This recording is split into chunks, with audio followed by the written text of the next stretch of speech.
415 982 434. Hello? Hello, Mr. Ferlinghetti. This is Susan Ruff, David Ruff's widow. We have an appointment to talk to each other.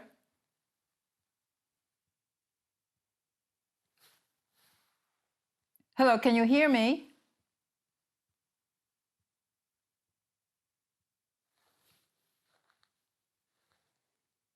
Hello? Rifaccio?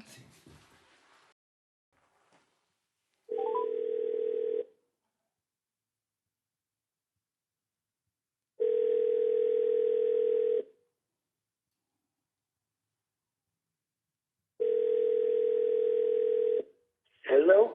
Hello, this is Susan Ruff. Mr. Ferlinghetti, can you hear me? Who's calling? Susan Ruff.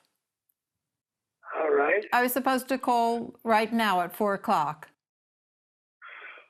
Oh, okay. Okay.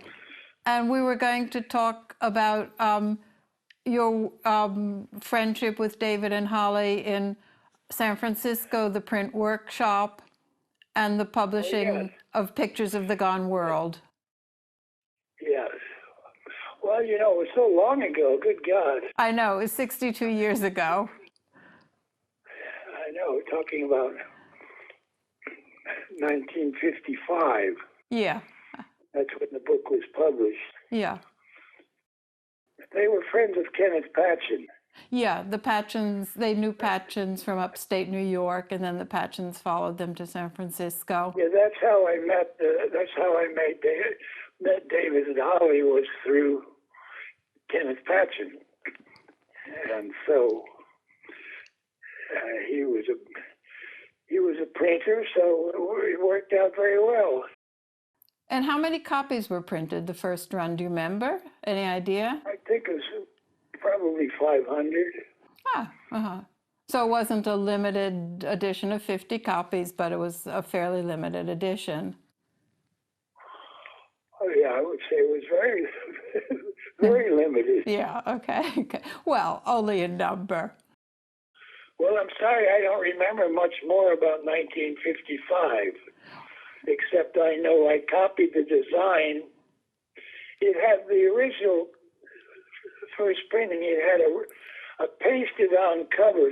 The yellow was a yellow window that was pasted on. Yeah. Separate piece of paper. Yeah, I know. And I got that, and it covered the staples. That was the design advantage. Was the yellow window covered the staples because the big book was. And so I got the idea from a book of Kenneth Patchen's, which had been printed in the conscientious objectors prison camp in Northport, Oregon, I think. Uh-huh. And it was a book called An Astonished Eye Looks Out of the Air, AIR. An Astonished Eye Looks Out of the Air is one of Patchen's early books. Uh-huh. And it was printed in this conscientious objectors camp in Oregon, and so they had the same kind of a separate piece of paper that hid the staples. Yeah. Yeah, a strip that it's not exactly centered on the cover, but just about. What? There's a strip of yellow paper that goes over the black of the cover. That's right. And how did you and your wife meet up with Holly and David? Did you meet them at the bookstore? Did you meet them at the print workshop, at somebody's house? Oh, my wife had gone to Swarthmore College, and she had met, I guess, either Holly or David. I guess Holly had gone Holly, to Swarthmore.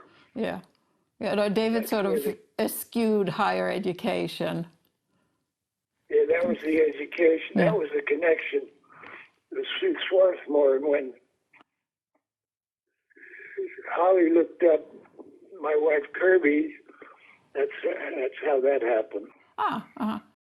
Talking about the early mid-50s, how did people, creative people like you, other writers, David, who was a painter, Holly, how did you see the future?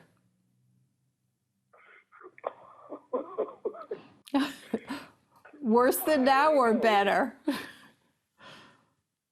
As I say, San Francisco was a wide open city. It was so much opportunity to do anything you wanted. That day is over, but it's, well, we didn't know what the future was going to be. It seemed like it was a wide open future. Anything could happen. Thank you very much. Thank you. Okay. Goodbye. Have a good afternoon. Ciao. Bye. Ciao. Ciao. Ciao.